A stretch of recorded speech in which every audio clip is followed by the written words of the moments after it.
আসসালামু আলাইকুম ভিউয়ার্স, সবাইকে সালাম দিয়ে শুরু করছি। সকলের সুস্বাস্থ্য কামনা করছি। আজকে চলে আসলাম নতুন একটি ভিডিও নিয়ে।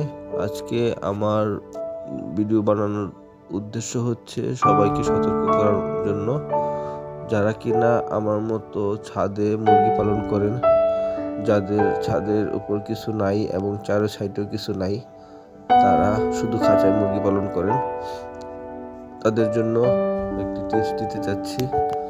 সবসময় খেয়াল রাখবেন মুরগির গায়ে যেন কখনো সরাসরি বাতাস না লাগে, বিশেষ করে শীতের দিনে যদি সরাসরি বাতাস লাগে তাহলে মুরগি ঠান্ডা লেগে যায়। আমার মুরগিগুলোরও এখনো ঠান্ডা লাগে নাই। আপনারা দোয়া করবেন। আমি আমার খাঁচার মধ্যে স্পেশালভাবে 4 সাইড দিয়ে একটি প্লাস্টিক অথবা সিমেন্টের বস্তা দিতে পারেন, আমি সিমেন্টের বস্তা দিছি। সিমেন্টের বস্তা দিয়ে 1.5 ফিট হাইট করে চারদিক থেকেই মানে যেরকম ঘর তৈরি করে এরকম করে নিচের অংশটুকু আটকাই দিছি, যেন সরাসরি গায়ে বাতাস না লাগে। ওই যে মুরগির পিছনে দেখতে পাচ্ছেন ব্লু কালারের একটি কাগজ দেখা যায়, ওইটা। সো এইগুলো হচ্ছে আমার গলা ছিল মুরগি। আর প্রথম যেগুলো দেখলেন ওগুলো হইল আমার টাইগার মুরগির বাচ্চা। টাইগার মুরগির বাচ্চাগুলো আমি 9টা ডিম পাইছি, মানে 14টা ডিম বসায় 9টা বাচ্চা পেয়েছিলাম। দেশি মুরগি দিয়ে ফুটাইছি। মাশাআল্লাহ 9টা বাচ্চাই টিকা আছে এবং সুস্বাস্থ্য ভালো আছে। এটা হলো আমার লাল সুন্দরী, যার এবার বাচ্চা ফুটছে 14টা ডিম থেকে।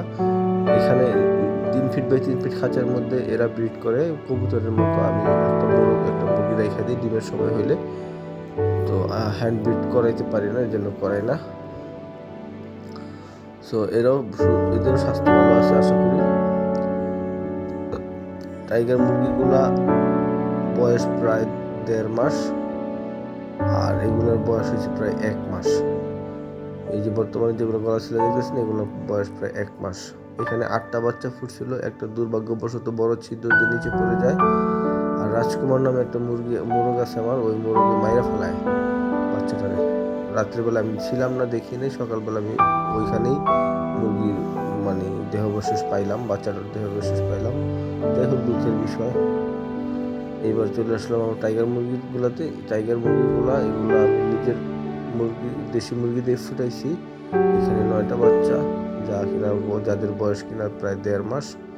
সো সবচেয়ে বড় কথা হইল, মুরগিগুলা যদি আপনারা ঠিক রাখতে চান, আমাদের শাকিল ভাই আছে একজন বড় ভাই, ওনাকে ফলো করতে পারেন। ওনার কথা শুনলে মুরগিগুলো ঠিক থাকবে।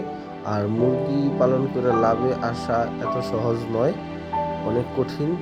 আর সবাই একটু সাবধানে থাকবেন। আমিও বর্তমানে লসে আছি।